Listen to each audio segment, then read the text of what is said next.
കേരളത്തിലെ പെൺകുട്ടികളെ മാത്രമല്ല ഇന്ത്യൻ സമൂഹത്തെ വളരെയധികം ബാധിച്ചുകൊണ്ടിരിക്കുന്ന വലിയ സ്കാമുകളാണ് ഇന്ന് പുറത്തു വന്നുകൊണ്ടിരിക്കുന്നത്. ബോളിവുഡിലെ പല ആക്ടേഴ്സും ആക്ട്രസും നമ്മളോട് പറയുന്ന പല കാര്യങ്ങളും നുണയാണെന്ന് ഇന്ന് റിപ്പോർട്ടുകൾ പുറത്തു വരികയാണ്. നിങ്ങൾക്ക് അറിയുന്നുണ്ടായിരിക്കും പലതരത്തിലുള്ള കോസ്മെറ്റിക്കൽ സർജറികളും കോസ്മെറ്റിക് പ്രൊഡക്റ്റുകളും പലതരത്തിലുള്ള ആക്ടേഴ്സും ഒക്കെ നമ്മളിലേക്ക് സെല്ല് ചെയ്യാറുണ്ടല്ലേ. അവർ വലിയ തരത്തിലുള്ള ലക്ഷറി ആയിട്ടുള്ള പ്രൊഡക്റ്റുകൾ യൂസ് ചെയ്യുന്നതായിട്ട് പലതരത്തിലുള്ള പ്രൊമോഷൻ വീഡിയോസും അഡ്വർടൈസ്മെന്റും നമ്മളിലേക്ക് വരുന്നുണ്ട്.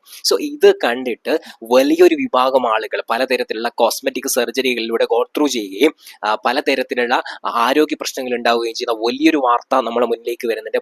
ബട്ട് നമ്മുടെ മെയിൻ സ്ട്രീം മീഡിയകൾ പലപ്പോഴും എന്ത് ചെയ്യുന്നില്ല, ഇത് നമ്മുടെ മുന്നിലേക്ക് എത്തിക്കുന്നില്ല എന്നുള്ള വലിയൊരു പ്രശ്നമുണ്ട്. സോ ബേസിക്കലി പറയുകയാണെങ്കിൽ ഇവരെന്തിനാണ് ഈ കോസ്മെറ്റിക് കമ്പനികൾ നമ്മുടെ ഇന്ത്യ അടക്കി വായാൻ പോകുന്ന ഒരു കാലമാണ് ബേസിക്കലി ഇപ്പോൾ നമ്മുടെ മുന്നിലുള്ളത്. സോ ബേസിക്കലി പറയുകയാണെങ്കിൽ ഞാൻ കൃത്യമായിട്ടുള്ള റിപ്പോർട്ടുകൾ വെളിച്ചത്തിലാണ് കാര്യങ്ങൾ പറയുന്നത്. നമുക്ക് നോ സർജറി അല്ലേ, മൂക്കിന്റെ ഷേപ്പിന് ചെറിയ ഇഷ്യൂസ് ഉണ്ടാകുന്ന സമയത്ത് അതിന് ഷേപ്പ് ചെയ്യുന്ന നോ സർജറികളുണ്ട്. ബട്ട് ഈ നോ സർജറികൾ പല ആക്ടേഴ്സും പല നടന്മാരും നടത്തിയിട്ടുണ്ട്.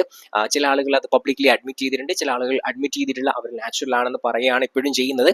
സോ അതർവൈസ് അതെന്താവട്ടെ, ബട്ട് അവര് നോ സർജറികൾ ചെയ്യുന്നുണ്ട്. അതേപോലെ തന്നെ ജോ ലൈൻ ഓഗ്മെന്റേഷൻ നമുക്കറിയാമായിരിക്കും. നിങ്ങൾ യൂട്യൂബ് തുറക്കുന്ന സമയത്ത് ലുക്ക് മാക്സിങ് അല്ലെ, നമ്മുടെ ഭംഗി കുറച്ചുകൂടി എങ്ങനെ മാക്സിമൈസ് ചെയ്യാന്നുള്ള വീഡിയോസ് കാണുന്ന സമയത്ത് പല സെലിബ്രിറ്റികളും പ്രൊമോട്ട് ചെയ്യുന്ന ഒരു സാധനമാണ് ജോ ലൈൻ ഓഗ്മെന്റേഷൻ അല്ലെ. ഇവിടെയുള്ള പിന്നെ ജോ ലൈൻ എങ്ങനെ കൂടുതലായിട്ട് പിന്നെ ഷാർപ്പ് ആക്കാൻ പറ്റും, ആ രൂപത്തിലുള്ള പലതരത്തിലുള്ള പിന്നെ അഡ്വൈസുകൾ അവർ കൊടുക്കുന്നുണ്ട്.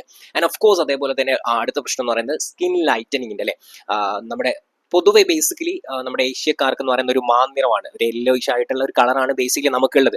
ബട്ട് ബ്രിട്ടീഷുകാരെ പോലെയുള്ള ഒരു വൈറ്റിഷ് ആയിട്ടുള്ള നേച്ചർ അല്ല നമുക്കുള്ളത്. എന്നിട്ട് പോലും നമ്മളിലേക്ക് നമ്മളെങ്ങനെ വെളുത്തിട്ട് പാറുക എന്ന് പറയുന്ന ഒരു ടാഗ് ലൈനോടുകൂടെ പലതരത്തിലുള്ള സ്കാമുകൾ ഇപ്പോൾ നടന്നുകൊണ്ടിരിക്കുന്നുണ്ട്. സോ അതിന് ഏറ്റവും വലിയ എക്സാമ്പിൾ ആണ് ഗ്ലൂട്ടാത്തൈൻ ഇഞ്ചക്ഷൻ. ഈ ഗ്ലൂട്ടാത്തൈൻ ഇഞ്ചക്ഷൻ ചെയ്ത് കഴിഞ്ഞാൽ നമ്മൾ കുറച്ചുകൂടി ലൈറ്റിനെ ആവുന്ന പലതരത്തിലുള്ള നിങ്ങൾ പല സെലിബ്രിറ്റികളും അവരുടെ ഇന്റർവ്യൂസ് പറയുന്നത് നിങ്ങൾ കണ്ടിട്ടുണ്ടാവും. ബേസിക്കലി ഇതിന്റെ പിന്നിലൊക്കെ വലിയ സ്കാമുകൾ നടക്കുന്നുണ്ട്. ഓക്കെ, കോർപ്പറേറ്റുകൾ വലിയ തരത്തിലുള്ള ഫണ്ടിങ് ഇറക്കിയിട്ടാണ് ഇത്തരത്തിലുള്ള കോസ്മെറ്റിക് സർജറികളെ പ്രൊമോട്ട് ചെയ്യുന്നത്. ബട്ട് ആക്ച്വലി പലപ്പോഴും പല ആക്ടേഴ്സിനും നടിമാർക്കും എന്താണ് ആക്ച്വലി സംഭവിച്ചിട്ടുള്ളത് നമ്മൾ അറിയുന്നില്ല.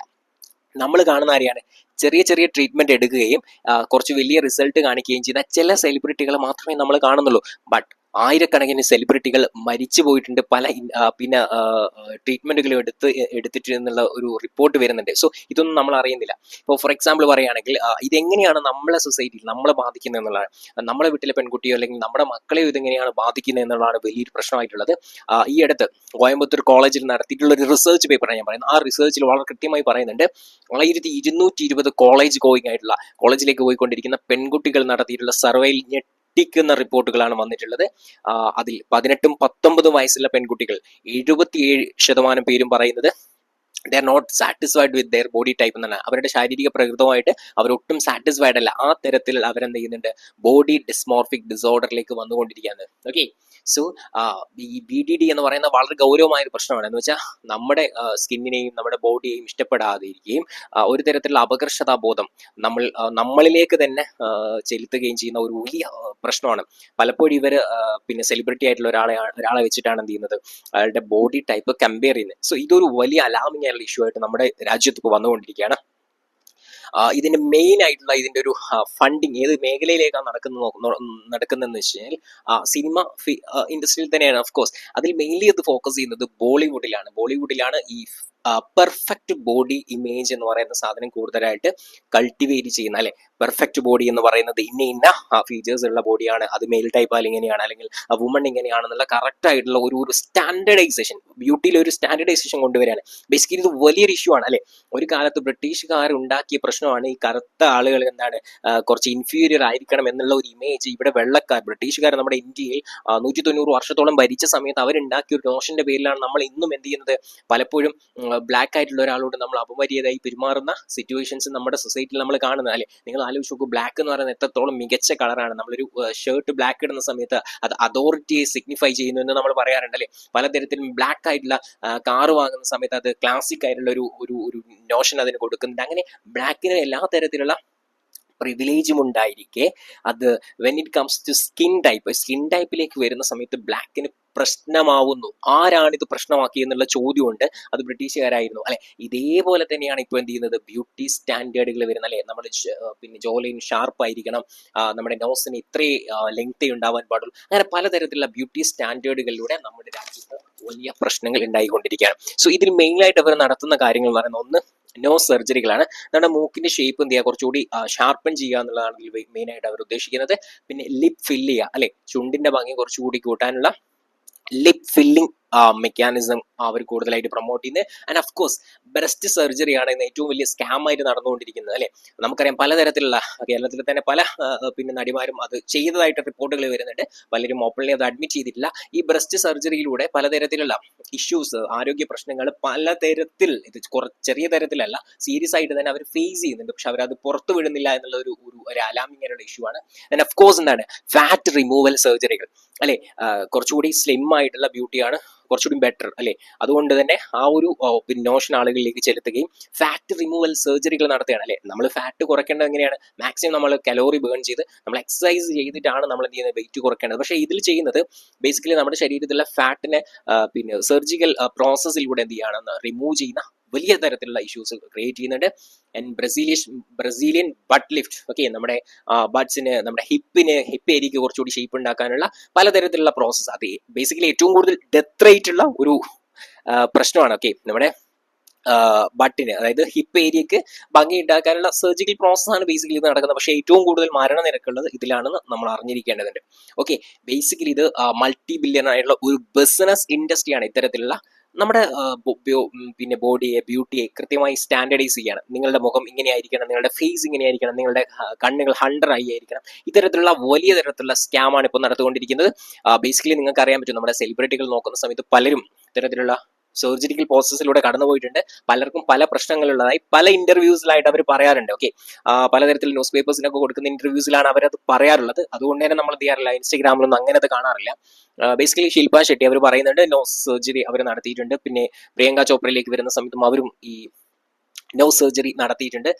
Anushka Sharma lip fillers use ചെയ്തിട്ടുണ്ടെന്ന് പറയുന്നുണ്ട്. സോ ചില ആളുകളൊക്കെ അംഗീകരിക്കുന്നുണ്ട്, ചില ആളുകൾ അംഗീകരിക്കുന്നില്ല. പക്ഷെ അതിന്റെ പ്രശ്നം എന്താണെന്ന് വെച്ച് കഴിഞ്ഞാൽ, ഈ സർജിക്കൽ പ്രോസസ്സിലൂടെ കടന്നുപോയ പലർക്കും പലതരത്തിലുള്ള ഇഷ്യൂസ് ഇപ്പോൾ ഫേസ് ചെയ്യുന്നുണ്ട്. ആ ഇഷ്യൂസ് ആണ് നമ്മളെ പ്രശ്നമാക്കുന്നത്. ഇവരിത് പിന്നെ ചെയ്യുകയും ഇവർക്ക് ഇഷ്യൂസ് ഉണ്ടാവുകയും ചെയ്തിട്ട് ഒരു സോഷ്യൽ കമ്മിറ്റ്മെന്റ് ഇല്ലാതെ അത് ചെയ്യാൻ നമ്മളെ കുട്ടികളെ പ്രോത്സാഹിപ്പിക്കുന്ന തരത്തിലുള്ള അഡ്വർടൈസ്മെന്റുകൾ ഈ സെലിബ്രിറ്റികൾ ചെയ്യുന്നു എന്നുള്ളത് വലിയ തരത്തിലുള്ള പ്രശ്നമാണ് നമ്മൾ സൊസൈറ്റിയിൽ ഉണ്ടാക്കുന്നത്. സോ ബേസിക്കലി പ്ലാസ്റ്റിക് സർജറി ഒക്കെ ചെയ്തിട്ട് കുറച്ചുകൂടി ഭംഗി വരുത്താനുള്ള പ്രോസസ്സുകൾ പലപ്പോഴും എന്ത് ചെയ്യാറുണ്ട്, നമ്മളെ കേരളത്തിൽ തന്നെ ആക്ടേഴ്സും ഒക്കെ ചെയ്യാറുണ്ട് അല്ലെ. പല ആക്ടേഴ്സും, ഞാൻ പേരെടുത്ത് പറയണമെന്നില്ല, നിങ്ങൾക്ക് അറിയായിരിക്കും, അവരുടെ ബിഫോർ ആൻഡ് ആഫ്റ്റർ പിക്കുകൾ എടുത്തു നോക്കുന്ന സമയത്ത് അവരെന്തൊക്കെയോ പിന്നെ സർജിക്കൽ പ്രോസസ്സിലൂടെ പോയിട്ടുണ്ടല്ലേ. അത് കറക്റ്റായിട്ട് നമുക്കൊരു കോസ്മെറ്റോളജിസ്റ്റിനെ കാണുന്ന സമയത്ത് നമുക്ക് മനസ്സിലാവും this is the kind of procedure ആണ് അവർ ചെയ്തിട്ടുള്ളത്. സോ ബേസിക്കലി ഈ പ്ലാസ്റ്റിക് സർജറിയിലേക്ക് വരുന്ന സമയത്ത് അത് ആക്ച്വലി ഒരു ബ്യൂട്ടി സ്റ്റാൻഡേർഡ് ക്രിയേറ്റ് ചെയ്യാനുള്ള ഒരു പ്രോസസ്സേ അല്ല.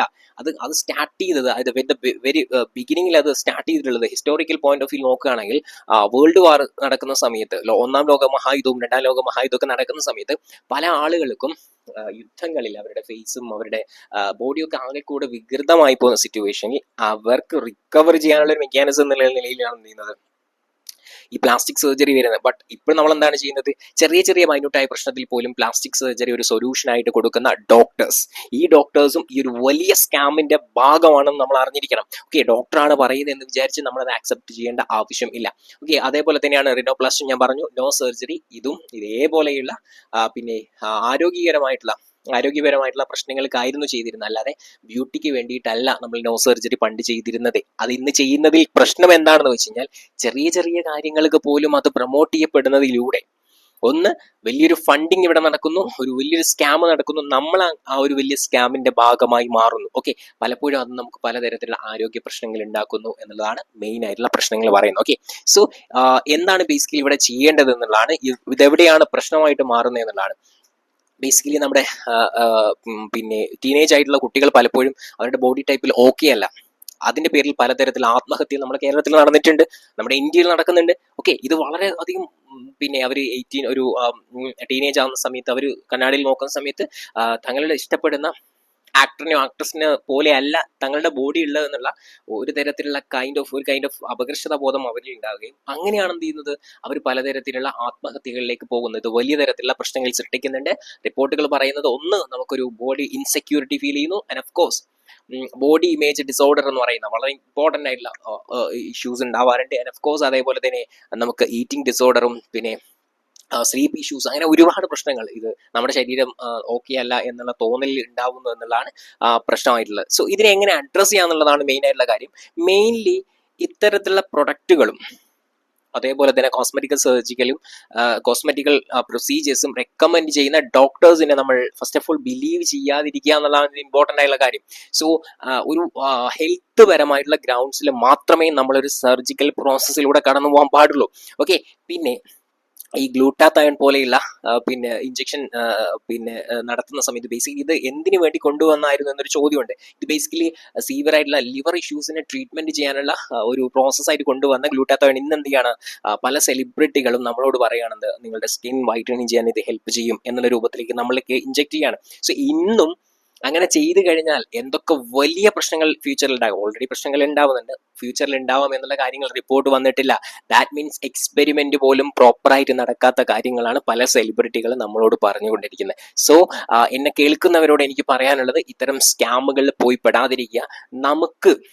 നമ്മൾ ജനിക്കുന്ന സമയത്ത് നമുക്ക് കിട്ടിയൊരു ബോഡി ടൈപ്പ് ഉണ്ട്, ഒരു ശരീരഘടനയുണ്ട്, അതിൽ നമ്മൾ സാറ്റിസ്ഫൈഡ് ആയിരിക്കുക, അതിനെ സ്നേഹിക്കുക എന്നുള്ളതാണ്. ഓക്കെ, ഒരു തരത്തിലുള്ള ഇൻഫീരിയോറിറ്റി കോംപ്ലക്സ് നമുക്ക് സിനിമകളിലൂടെയും പരസ്യങ്ങളിലൂടെയും ഒക്കെ നമ്മളിലേക്ക് എത്താറുണ്ട്. ഫിൽട്ടർ ഇട്ടതാണ് ഇതൊക്കെയും എന്ന് നമ്മൾ മനസ്സിലാക്കുക. റിയാലിറ്റി ഇതല്ല, റിയാലിറ്റി എന്ന് മനസ്സിലാക്കുക. നമ്മുടെ ബോഡിയെ സ്നേഹിക്കുക, നമ്മുടെ ഇഷ്ടങ്ങൾക്ക് പ്രയോറിറ്റീസ് കൊടുക്കുക. ആൻഡ് ഓഫ് കോഴ്സ് നിങ്ങൾ എങ്ങനെയായിരിക്കുന്നു എന്നുള്ളത്, ബ്യൂട്ടി എന്ന് പറയുന്നത് സബ്ജക്റ്റീവ് ആണ്. ഓക്കെ, നിങ്ങൾ ഒരാൾക്ക് ഇഷ്ടമായിരിക്കില്ല, അയാൾക്ക് ഇന്ന ഫീച്ചർ നിങ്ങൾ കാണാത്ത ഒരാൾക്ക് ഇഷ്ടമായിരിക്കില്ല, എന്നാൽ നിങ്ങൾ ഇഷ്ടപ്പെടുന്ന 1000 പേർ പുറത്തുണ്ടാവാം. ഓക്കെ, ഒരാൾ നിങ്ങളെ ഇപ്പോൾ പലപ്പോഴും നടക്കുന്നത് ലവ് റിലേഷൻഷിപ്പിലാണ്. ഓക്കെ, അയാളുടെ മൂക്ക് കുറച്ച് ഷാർപ്പല്ല, കുറച്ച് ബൾക്കാണ്, അതുകൊണ്ട് എനിക്ക് അയാളെ ഇഷ്ടമല്ല, അങ്ങനെ പലതരത്തിലുള്ള കാര്യങ്ങൾ നമ്മൾ കേൾക്കുന്നുണ്ടാവും. പക്ഷെ അങ്ങനെ ഇഷ്ടമില്ലാത്ത ഒരാളുടെ കൂടെ നമ്മൾ ജീവിക്കേണ്ട ആവശ്യമില്ല. നമ്മളായിരിക്കുന്ന സ്റ്റൈലിനെ, രൂപത്തെ ഇഷ്ടപ്പെടുന്ന ആളുടെ കൂടെ മാത്രം ജീവിച്ചാൽ മതി. ഈ ഒരു റിയാലിറ്റിയിലേക്ക് നമ്മൾ വരിക എന്നുള്ളതാണ് ഇമ്പോർട്ടൻറ്റ്. സോ മാക്സിമം നിങ്ങൾ ഈ ഒരു സ്കാമിനെ കുറിച്ചുള്ള ഈ വീഡിയോ നിങ്ങൾ മാക്സിമം ഷെയർ ചെയ്യണം. ദെൻ ഓഫ് കോഴ്സ് നമ്മുടെ ചാനൽ സബ്സ്ക്രൈബ് ചെയ്യുക. ബിക്കോസ് എന്താണെന്ന് വെച്ചാൽ ഇതിൽ നമ്മൾ അറിഞ്ഞിരിക്കേണ്ട വളരെ പ്രധാനപ്പെട്ട കാര്യങ്ങൾ മാത്രമേ നമ്മൾ ഇതിൽ അപ്ലോഡ് ചെയ്യുന്നുള്ളൂ. നമ്മുടെ രാജ്യത്ത് ഇപ്പോൾ നടന്നുകൊണ്ടിരിക്കുന്ന പ്രശ്നങ്ങൾ എന്തൊക്കെയാണ്, ആ പ്രശ്നങ്ങളെ കുറിച്ച് കറക്റ്റായിട്ടുള്ള അവയർനെസ് ക്രിയേറ്റ് ചെയ്യുക എന്നുള്ളതാണ് ഈ ഒരു ചാനലിന് തന്നെ ഏറ്റവും ഇമ്പോർട്ടൻ്റ് ആയിട്ടുള്ള purpose and aim. So stay tune. Thank you. By.